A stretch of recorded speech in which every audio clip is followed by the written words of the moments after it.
The resurrector of the electric car, the mastermind behind SpaceX, and the visionary who dreams of Hyperloop. Elon Musk is a true icon. He will be joined on stage by the Irish Prime Minister and the wonderful Shervin Pishavar and a fantastic Irish tech entrepreneur, Mark Little. I think we could have no better guests with us to talk about the time we live in. I think, Elon, you once said about this is a great time to be alive as a creator. This is a time where the balance of power is in our favor. Yeah, I don't think you could ask for a better time in history. Yeah, absolutely. I think people sometimes forget that, but it is, you have to say, realistically, when else would you want to be alive? But it's also, I suppose, Taoiseach, a difficult time, right? It's a disruption. You have about the worst job in the world to some extent, don't you, in terms of trying to recover an economy that fell into the toilet. And now we're back at a point where you do feel something moving in this country, but it's still tough. A lot of people out there are very fearful of change. Yeah. Well, it didn't just fall into the toilet, it got flushed out the other side. And it's been a long process to take it out of that tank, let me tell you, and shake it up and dry it off and put it on high ground. But I think it's an extraordinary privilege for us here in Ireland to have two innovators, entrepreneurs, thinkers about the future here at this Web Summit. And no matter what you do, it has to be about people at the end of the day. And as an island nation that has been travelling since the 5th and 6th century, we understand interdependence and the common thread of our humanity. We rely upon each other in so many ways. And I think that what's happened in Dublin this week has been quite extraordinary. The collegiality, the challenge, the bar, the understanding that it is from this kind of interaction of people like this that new ideas come for new ways of doing things to create that future that's actually coming at us and changing with bewildering speed. And that's why many of the young companies who are here in the RDS this week will explode in terms of their potential in the next 5 years. They've never been heard of. Their products, their ideas, the new ways of doing things are going to impact on the lives of hundreds of millions of people, just as has happened here already. So in that sense, it's the question that President Xi Jinping asked me when he came here from Washington. How do you build a sense of community in your country? Because they know about that. And as an island nation, we understand that. And it's to get that sense of community throughout our common humanity is where the challenge and the answers lie to the future. Sure, and you have vested interest in this Web Summit in the sense that this has been very good to you in your business. Let me tell me a little bit about the last two Web Summits and what came out of it in terms of practical change in your life. Ireland has actually changed my life, and I have a lot to be thankful for and grateful for, both for this nation and also for Patty and the Founders Conference and the Web Summit.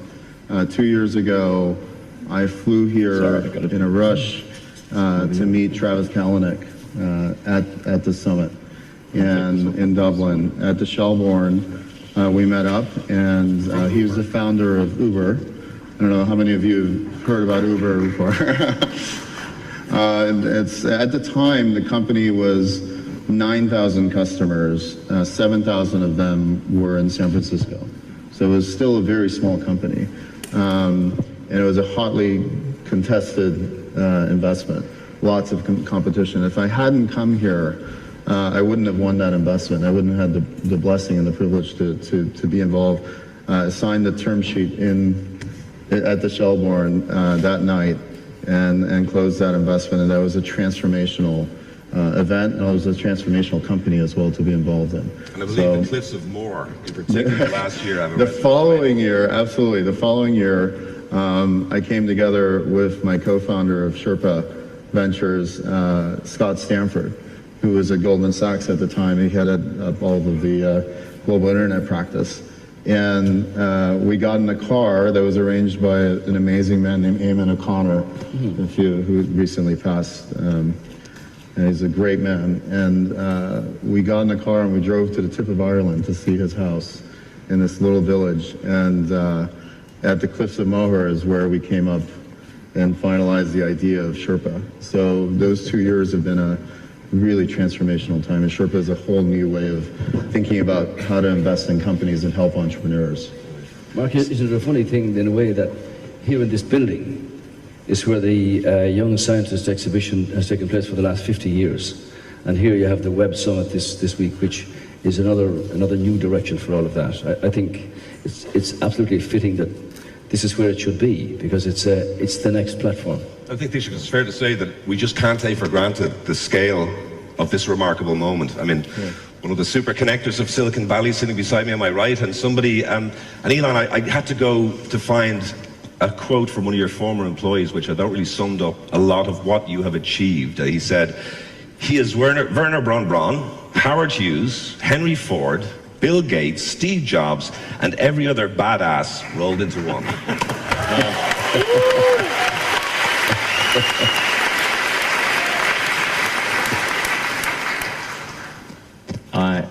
Yeah, that's probably a bit generous. But talk about generosity. Now, you are moderately busy running $2 billion companies that are stretching the boundaries of space and time and energy. And you came to Dublin.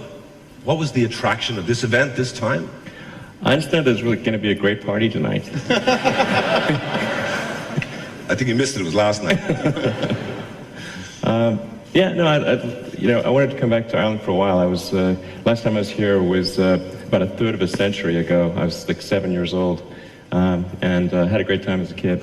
Been wanting to come back for a long time, so this was a good opportunity to do so. Don't leave it so long next You'll time. keep coming back here, you know what I mean? Absolutely. We need you. We need you.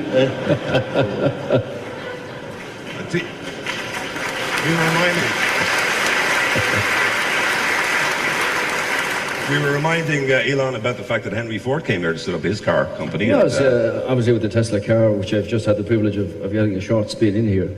Extraordinary vehicle. Extraordinary. When you lift the bonnet, as we call it in Ireland, they've got a trunk in the front and a trunk in the back. Right. And you can make it into an even bigger vehicle if you wish. But it's quite extraordinary.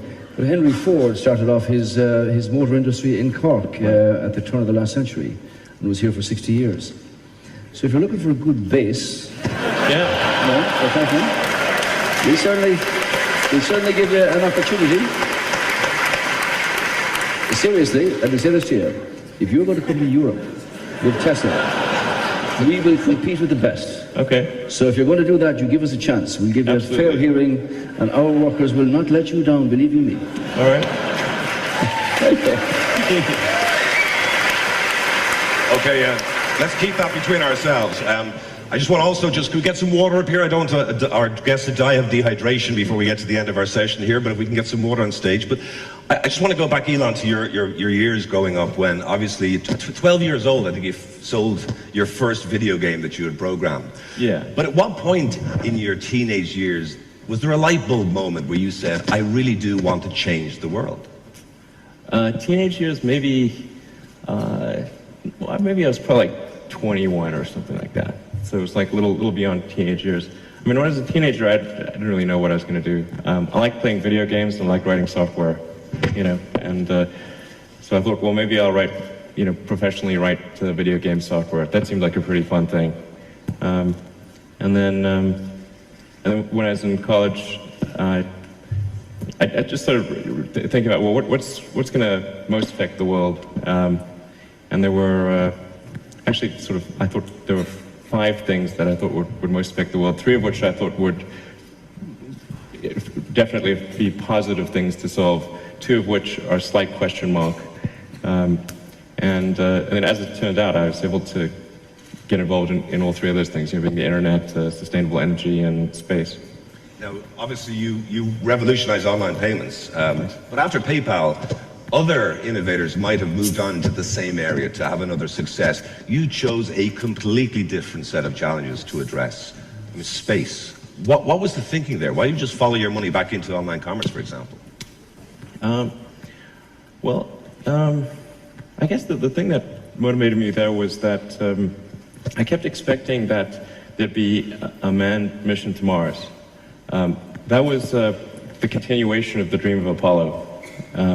We went to the moon, then there was supposed to be a base on the moon, there were supposed to be space hotels, there were going to be human missions to Mars. And year after year, that stuff didn't happen. And at first I thought, well, maybe people have lost the will to do that. And I sort of came up with this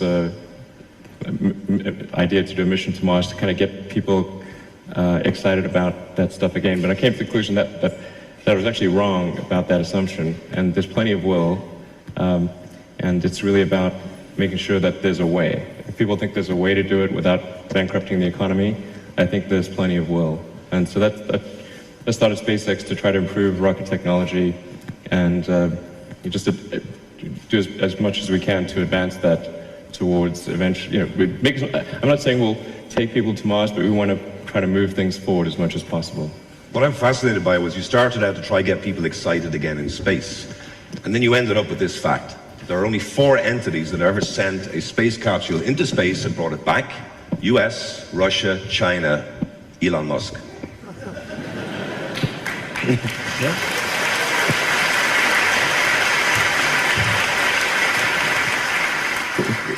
I have a lot of really great people at SpaceX.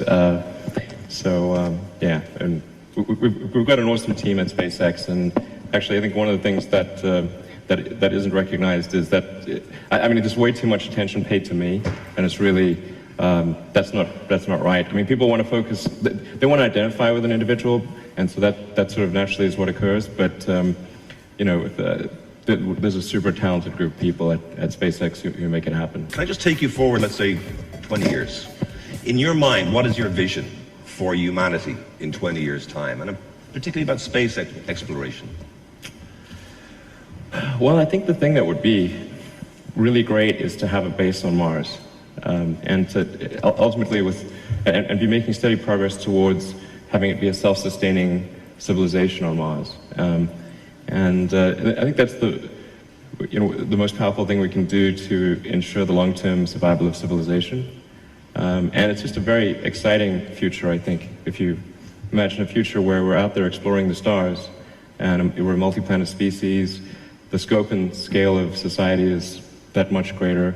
I find that sort of view of the future really exciting and inspiring, and there need to be things that are inspiring.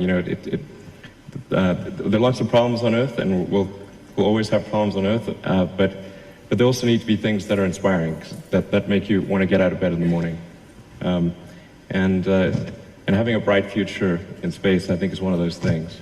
I just want to touch on something that isn't talked about as much, especially about how Elon got there, is that founders and entrepreneurs have to have the ability to face death right in the face and survive, to be able to start a company and not give up and put everything you have, your heart and soul, into that company to bring it to life.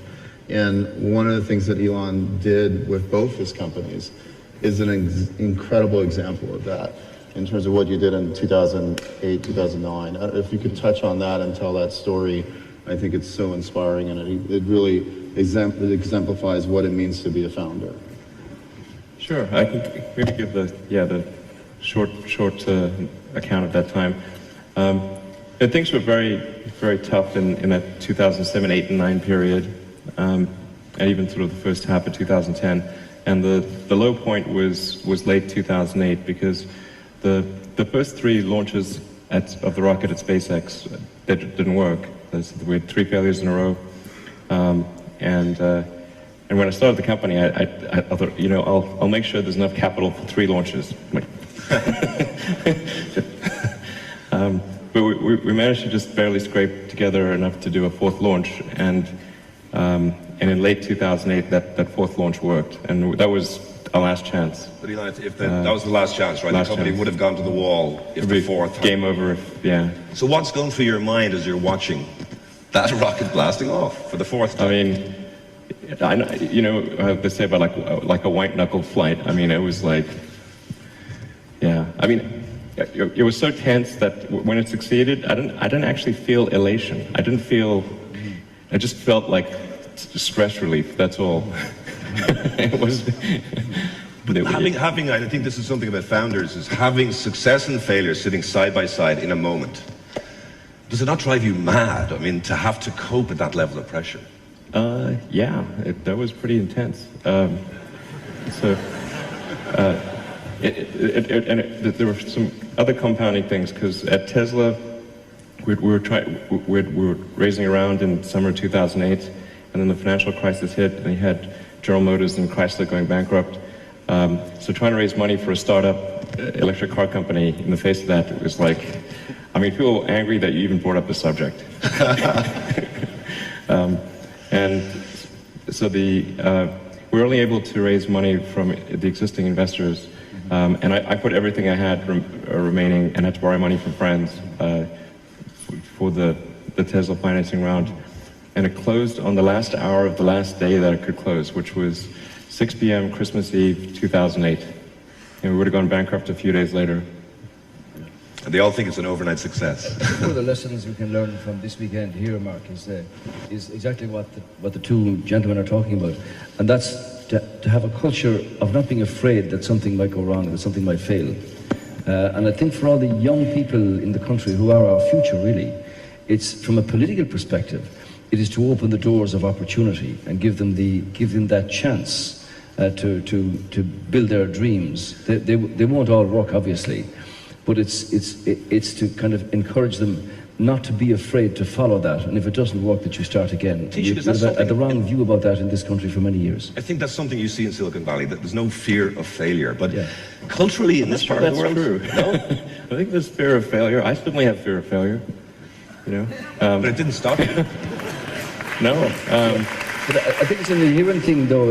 Like when Irish people have gone away and they've gone all over the world, you know, they might try 3 or 4 ventures before something actually works in the way they want. But in a confined island, the tradition has been, if it goes down, well, that's it's a bad mark against you. That shouldn't be the way. And when I find going through the secondary schools and the colleges of technology and the universities, there's a different attitude, and that's inspired by people like what you do. I'll touch on fear a little bit, because it's one of the things that I've realized is fear is finite, hope is infinite. And I think what's happened in Silicon Valley is that, as Elon said, we are afraid of failure, but it doesn't stop us from trying, because we hold on to the hope that we will finally actually succeed, regardless of the 3 failures that happened in those rocket launches. You were hoping that 4th would work. And I think the mentality has to be that failure is actually an option. It is an option. And in other places, failure is not an option. And that we look up to people who actually fail, but they keep going forward. But it's also to listen to where a new venture might actually be. For hundreds of thousands of years, we measure the volume of timber by measuring the height of the tree and the circumference and calculate the volume. In Cork, Treematics have cracked this 3D version. You can put the entire Mato Grosso on a computer and determine the value and the quantity of the volume of timber that's there. It's a whole new way of doing things. Why is it that it's taken Elon, after 50 years of analysis on space travel, to be able to define and make a reusable rocket? We've had, America, NASA, Russia, China, Japan, Europe. Here's one that flies and comes back down and is usable again in a few hours. And as he said himself, it cuts the cost by over 100-fold, which is incredible. Can I ask a question? It seems to me that in many ways, Elon, you relish the status of outsider. I think you're talking about how you're fighting to get this program, the space program, together, and you said it was like a little child wrestling sumo wrestlers. And I thought it was a great image of you as an outsider. Is there a sense that may come from an immigrant experience? So, the Irish immigrants went over, they fought against an elite in the United States. Both of you guys have been born in other countries. Is that a factor in a lot of the great innovators of our generation? Well, I wouldn't say that I relish being an outsider. I really just, I'm agnostic as to whether it's sort of outsider or insider. It's just that in the case of SpaceX and Tesla and Solar City, we're trying to do something useful, and I'd rather we weren't an outsider, honestly. I think ultimately, in order for SpaceX to be successful, it really has to become part of the system. It can't be an outsider for forever. And I think we're gradually getting there for example, NASA is our biggest customer. That's about 1/4 of our launches are for NASA. We were launching GPS satellites and other things, weather satellites. And essentially, it's important to do useful things in kind of the Earth orbit arena in order to earn the money necessary to develop interplanetary transport technology. But being an outsider or insider, I wouldn't say is all that important, except to the degree that you don't want to compromise the fundamental goals and values of the organization in order to become an insider. Sure. Do you think there's a sense that there is a sense of celebrating the iconoclast in American innovative culture? What defines a great innovator? What are the qualities you need? The great innovator is not following the crowd, is not following trends. It's thinking ahead of the curve, is having the kind of confidence to believe in your vision and to never give up on that vision.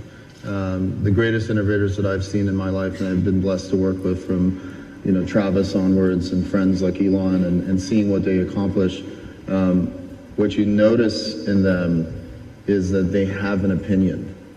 They actually have an opinion. They have a vision of their own.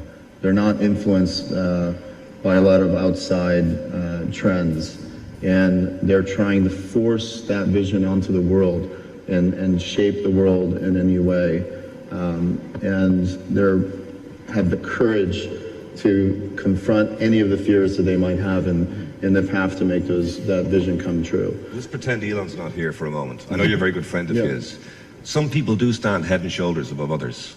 I think it's fair to say it, Elon. What makes somebody like Elon Musk special, different, better?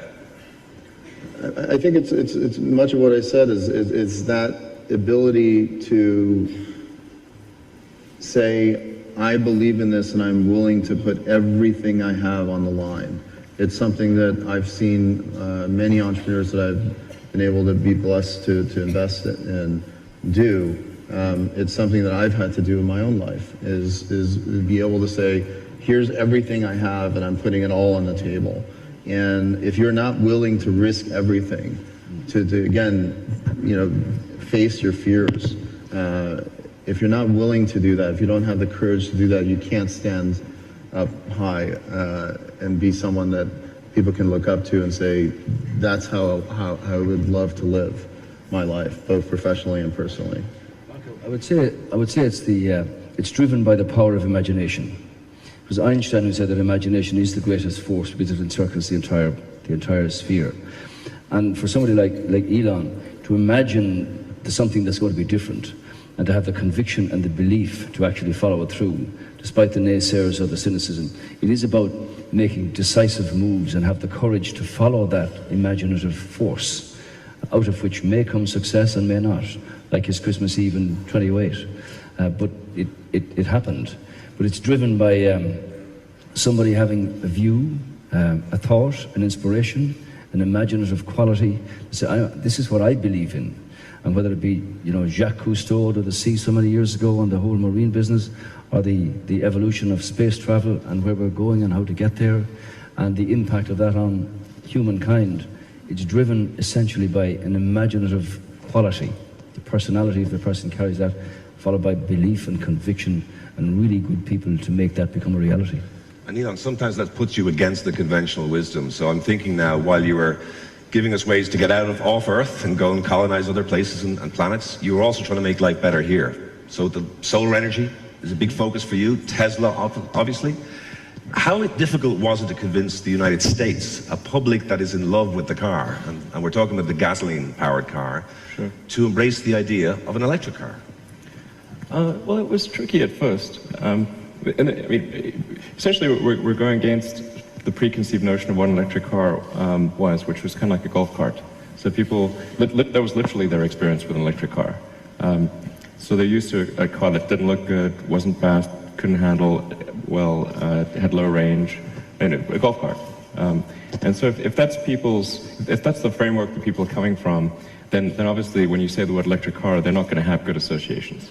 And so the first order of business for Tesla was to try to create a car that broke the mold, or really fundamentally changed those perceptions. And that's why we did the Tesla Roadster and did an electric sports car.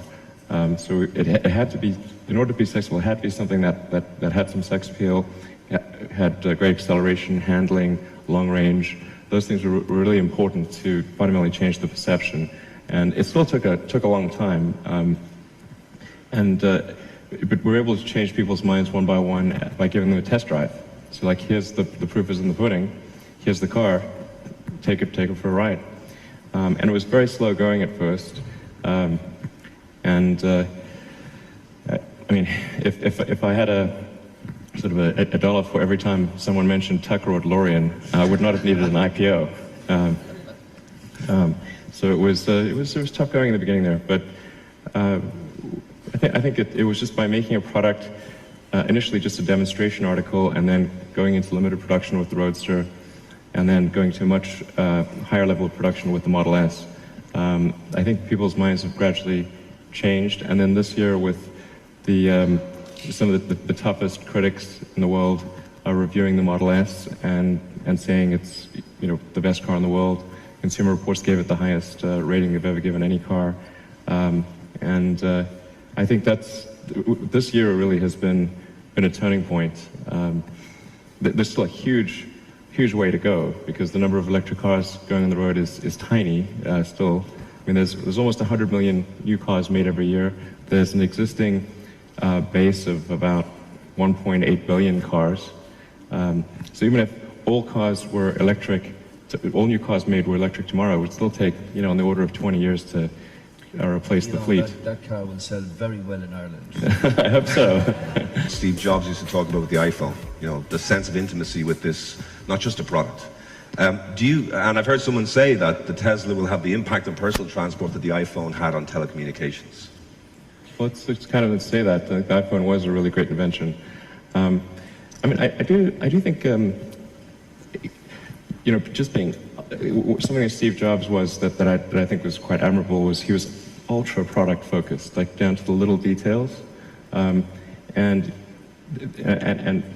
he and the other people at Apple would really try hard to have these, both at a high level and a small level, these delightful things happen. So the product was just made you happy, and that's what we try to do with the Model S is just every little detail that we can think of to really bring joy to the owner of the car. That's what we want to do. And when can we expect it on the roads of places like Ireland or this part of the world? Well, we should have the right-hand drive version in production in March, so I would imagine late March, April, that time frame. I hope there's many people who will buy it in Ireland. It would be great. And listen, I can't ask you to come to Ireland and not give a bit of advice, perhaps, to the Taoiseach. I was tweeting out this week saying, anyone got some good questions? It was a great question from somebody which said, Elon Musk, if you were the Taoiseach of Ireland, could you give us 3 pointers of what you would do to make us, put us there on the digital frontier? The digital frontier, okay. Well, I haven't really thought about digital stuff for a while, but... Any frontier. Any frontier.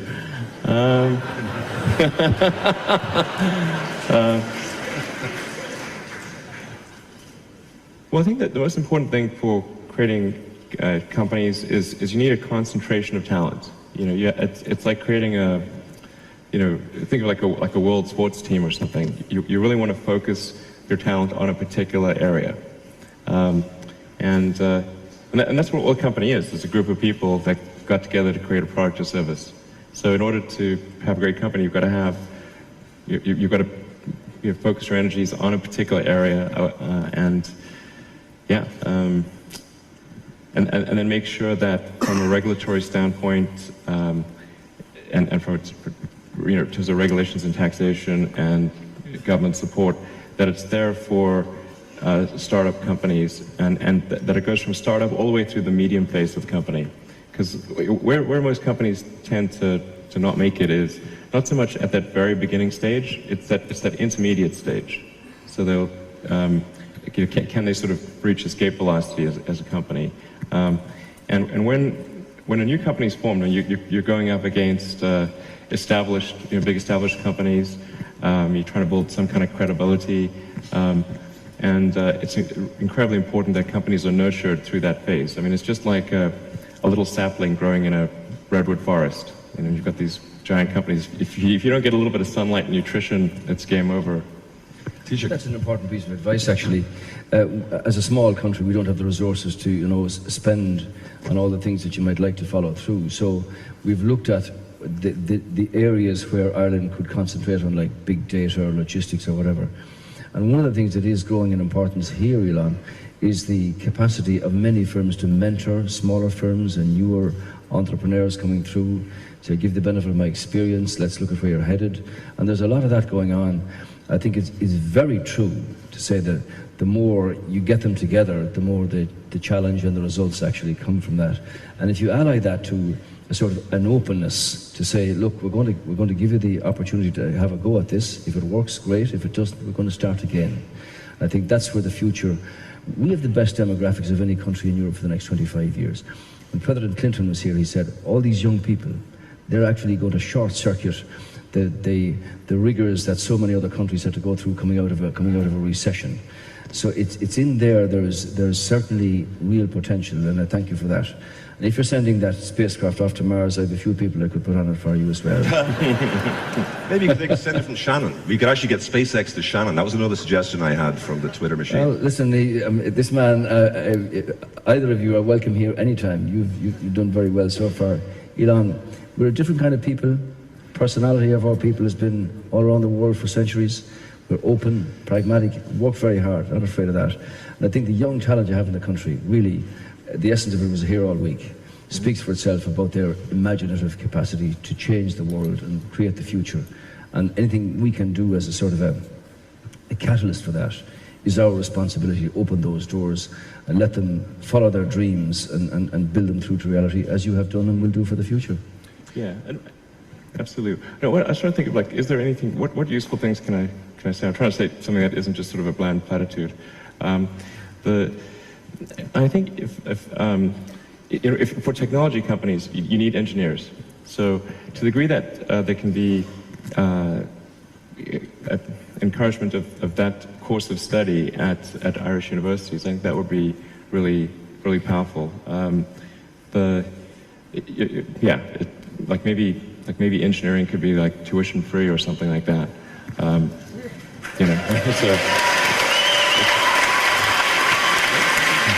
What do you think, teacher? Well, but then tie it to, like, they got to stay in Ireland. They can't just bail. So it's like free engineering tuition, but you got to like hang out. You got to create your company here. I guess that's the kind of thing that I think would be effective for creating technology companies. What do you think, Taoiseach? Well, I think the whole area of third and fourth level education is changing. The relationship between lecturers and teachers is going to change because the student now has so much capacity in terms of drawing down data that they get swamped with it completely. So lecturers are going to be different kinds of mentors, drivers, indicators of where pupils' talent really lies. I think that's all going to change in the next decade with the MOOCs and the capacity of universities and colleges of technology with online courses that can be done worldwide. Lecturers aren't speaking anymore to 45 students, it could be 45 million students. And I think that's where the next big change is actually coming. But it's creativity and all of that makes the difference. Sure. We do need technicians coming from our colleges of technology. We do need engineers coming from our universities, and ally that to the world of academia and business, and you've got a thriving potential, put it that way. Sure. I'll add one more idea to Elon's. In the U.S., we co-founded something called the Startup Visa Act and started the visa movement with Dave McClure and a number of other entrepreneurs and VCs. And the idea was really to expedite the ability for entrepreneurs to immigrate to America. And the thing about Ireland is Ireland has one of the greatest people in the world and one of the greatest cultures, one of the greatest brands.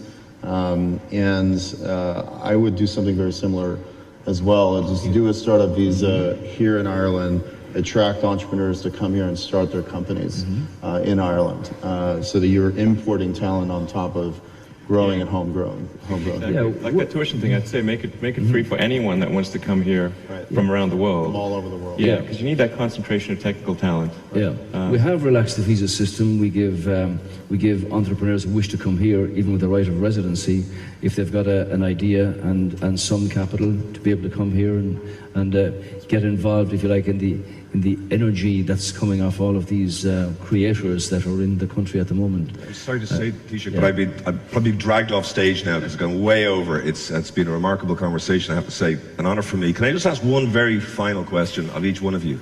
There's so many people here tonight, but there's also people watching live, laptops and their tablets. And somewhere out there, there's probably somebody who has a great idea, but is kind of paralysed by fear. They don't know. They don't want to take that chance. Can you just talk for a moment, Shervin, first of all, what would you say to that young potential entrepreneur who just doesn't know if they can take the risk? That's a great question.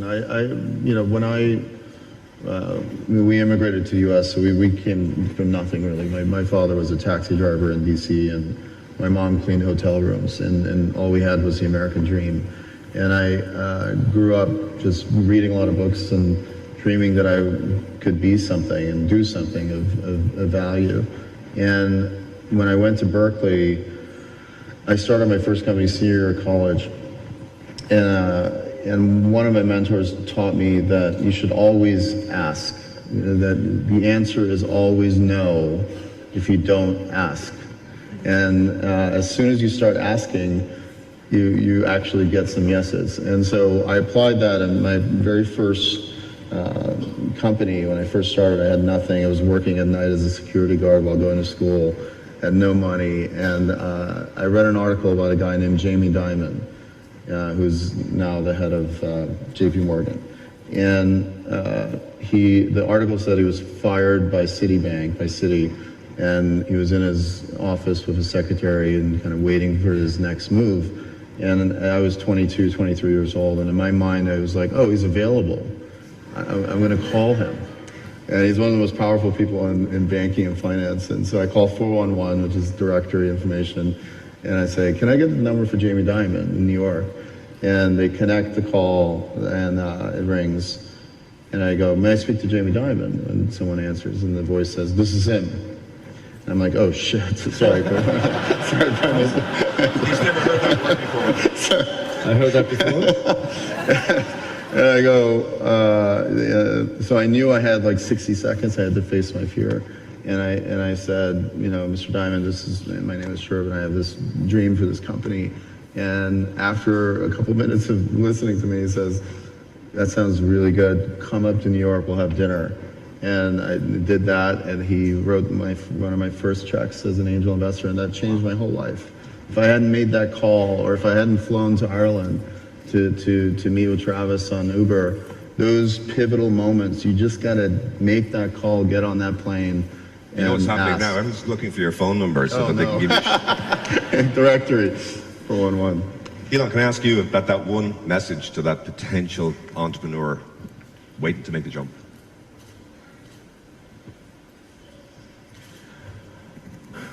Well, certainly, I think people should ignore fear if it's irrational, but even if it's rational and the stake is worth it, it's still worth proceeding. I'll say a few of the things that some people may have heard me say before, which is I think if you're creating a company and doing something new, it's important to reason from first principles, which is kind of a physics framework, rather than reason by analogy. Try to get as much critical feedback as possible from friends, and you have to coax it out of them because they'll be reluctant to say it because they don't want to hurt you. But they know what's wrong with your product. You need to get it out of them. So. Yeah, thanks. I think if somebody came to me, as they do occasionally, Mark, with ideas, I think I'd make arrangements to protect their patent because that's always an issue. But I think it's about giving them the confidence and the courage to follow through with it. Because if it's inside you, it's a bit like in my business, politics, if you don't deal with that, you grow into an old person bitter at not having had the courage to go and do it. So if an entrepreneur, an initiator, or somebody with an idea, if they don't follow it, it always festers inside them, and time passes by and they miss the opportunity. We have no days to waste in life and no time to waste in dealing with the problems that we face. So it's about confidence and courage and giving people the opportunity to follow their dreams. I'm going to have to leave that as the last word, Taoiseach. And I want to say, I remember being told the Samuel Beckett line, that great line, he said, "Ever tried, ever failed, no matter. Try again, fail better." And that's what sort of keeps me going, I suppose, in many ways. So that's it for us. I just want to say what an absolute privilege it has been on your behalf. And the Founders Conference and the Web Summit. 2 years ago, I flew here in a rush to meet Travis Kalanick at the summit and in Dublin. At the Shelbourne, we met up, and he was the founder of Uber. I don't know how many of you have heard about Uber before. At the time, the company was 9,000 customers, 7,000 of them were in San Francisco. So it was still a very small company. And it was a hotly contested investment, lots of competition. If I hadn't come here, I wouldn't have won that investment. I wouldn't have had the blessing and the privilege to be involved. I signed the term sheet at the Shelbourne that night and closed that investment, and that was a transformational event, and it was a transformational company as well to be involved in. And I believe the Cliffs of Moher, in particular, last year. The following year, absolutely. The following year, I came together with my co-founder of Sherpa Ventures, Scott Stanford, who was at Goldman Sachs at the time. He headed up all of the global internet practice. And we got in a car that was arranged by an amazing man named Eamon O'Connor, who recently passed. And he's a great man. And we got in the car and we drove to the tip of Ireland to see his house in this little village. The resurrector of the electric car, the mastermind behind SpaceX, and the visionary who dreams of Hyperloop. Elon Musk is a true icon. He'll be joined on stage by the Irish Prime Minister and the wonderful Shervin Pishavar and a fantastic Irish tech entrepreneur, Mark Little.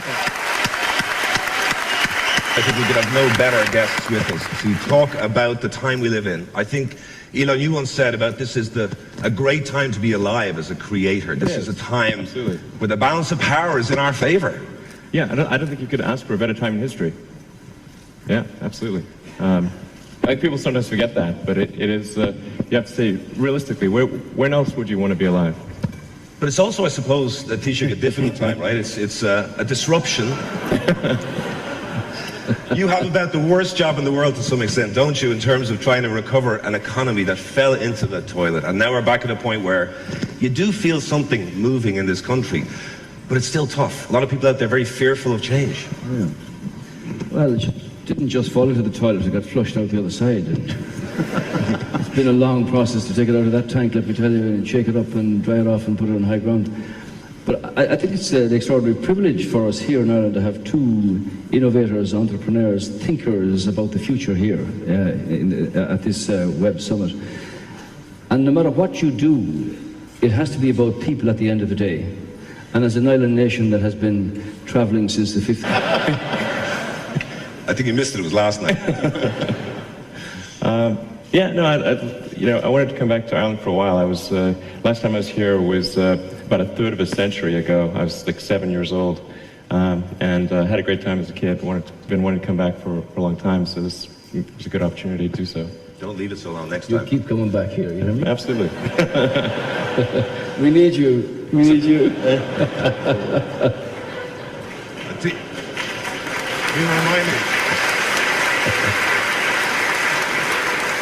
We were reminding Elon about the fact that Henry Ford came here to set up his car company. Yes, I was here with the Tesla car, which I've just had the privilege of getting a short spin in here. Extraordinary vehicle. Extraordinary. When you lift the bonnet, as we call it in Ireland, they've got a trunk in the front and a trunk in the back. Right. And you can make it into an even bigger vehicle if you wish. But it's quite extraordinary. But Henry Ford started off his motor industry in Cork at the turn of the last century and was here for 60 years. So if you're looking for a good base, we certainly give you an opportunity. Seriously, let me say this to you. If you're going to come to Europe with Tesla, we will compete with the best. Okay. So if you're going to do that, you give us a chance. We'll give you a fair hearing, and our workers will not let you down, believe you me. All right. And at the Cliffs of Moher is where we came up and finalize the idea of Sherpa. So those 2 years have been a really transformational time, and Sherpa is a whole new way of thinking about how to invest in companies and help entrepreneurs. Mark, isn't it a funny thing in a way that here in this building is where the Young Scientist exhibition has taken place for the last 50 years. And here you have the Web Summit this week, which is another new direction for all of that. I think it's absolutely fitting that this is where it should be, because it's the next platform. I think, Taoiseach, it's fair to say that we just can't take for granted the scale of this remarkable moment. I mean, one of the super connectors of Silicon Valley sitting beside me on my right, and somebody, and Elon, I had to go to find a quote from one of your former employees, which I thought really summed up a lot of what you have achieved. He said, he is Werner Braun Braun, Howard Hughes, Henry Ford, Bill Gates, Steve Jobs, and every other badass rolled into one.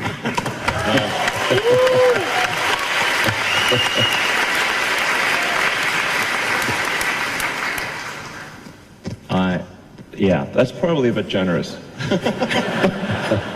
But talk about generosity now. You are moderately busy running $2 billion companies that are stretching the boundaries of space and time and energy. And you came to Dublin. What was the attraction of this event this time? I understand there's really going to be a great party tonight. In the 6th century, we understand interdependence and the common thread of our humanity. We rely upon each other in so many ways. And I think that what's happened in Dublin this week has been quite extraordinary. The collegiality, the challenge, the bar, the understanding that it is from this kind of interaction of people like this that new ideas come for new ways of doing things to create that future that's actually coming at us and changing with bewildering speed. And that's why many of the young companies who are here in the RDS this week will explode in terms of their potential in the next 5 years. They've never been heard of. Their products, their ideas, the new ways of doing things are going to impact on the lives of hundreds of millions of people, just as has happened here already. So in that sense, it's the question that President Xi Jinping asked me when he came here from Washington. How do you build a sense of community in your country? Because they know about that. And as an island nation, we understand that. And it's to get that sense of community throughout our common humanity is where the challenge and the answers lie to the future. Sure, and you have vested interest in this Web Summit in the sense that this has been very good to you in your business. Let me tell me a little bit about the last 2 Web Summits and what came out of it in terms of practical change in your life. Ireland has actually changed my life, and I have a lot to be thankful for and grateful for, both for this nation and also for